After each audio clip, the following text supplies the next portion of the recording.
Power Rangers is a new reboot of the old Mighty Morphin Power Rangers series. And it's a good film. Like, I had a lot of fun with it. The answer to what is happening to you is here. You five are the Power Rangers. Did I just hear you say we're Power Rangers? Is this some kind of joke? We're talking to a wall. I was kind of expecting a little more.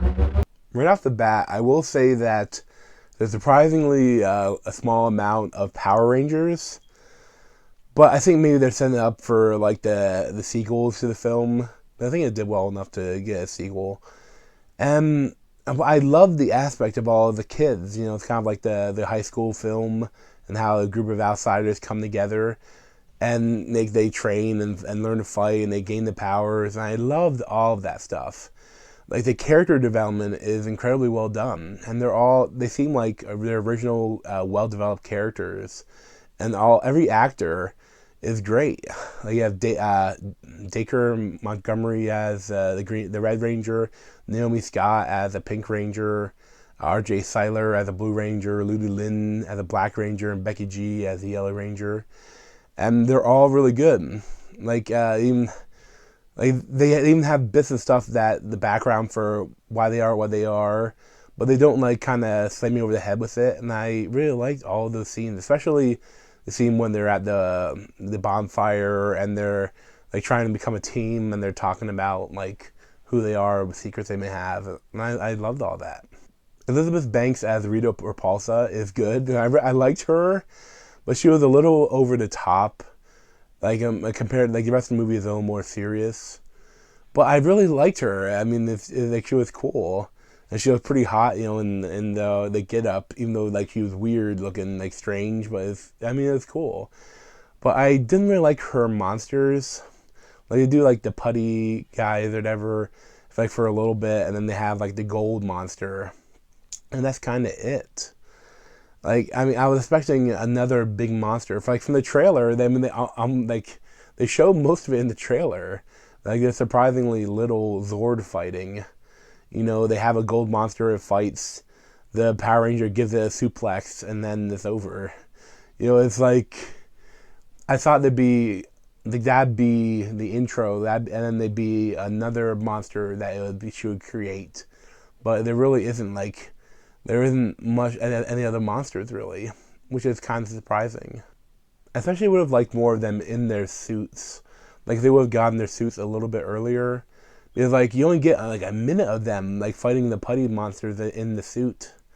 Like, I mean, and it's good. That action, whether in the suits, is good. But I really wanted more of that. Like, and then you could have more of the Zords. But there's even less of them in the Power Ranger suits. Like, they get them for a minute, and then they get the Zords, and then that's a little bit longer a fight. But it's weird that, you know, the whole Power Rangers film is, like, the last 15 minutes of the film or something like that is all. But at the same time, I liked all the build-up. So it's tough. Like, they try to figure out how to balance it better. The goofiest part of the film, though, is kind of a spoiler. So first I'll give for the score of the film, probably give, like, an 8.5 out of 10. You know, I definitely recommend it. But it won't blow your pants off. Like, it's not, like, the best thing ever, but it's a lot of fun. And if you like the Power Rangers, like I liked them as a kid, then you'll probably like them now. And, you know, I definitely want to see a sequel. And now for spoilers. And this is kind of, this is a full spoiler. Like, if you haven't seen the film, you probably want to stop it now. But at one point, Rita Repulsa drowns the Blue Ranger. And the Blue Ranger is awesome. Like, he has, like, he's on the autism spectrum. And, like, he's a cool character, though. But when they drown him, it makes zero sense because they pull him out. Like, first off, they've been swimming in this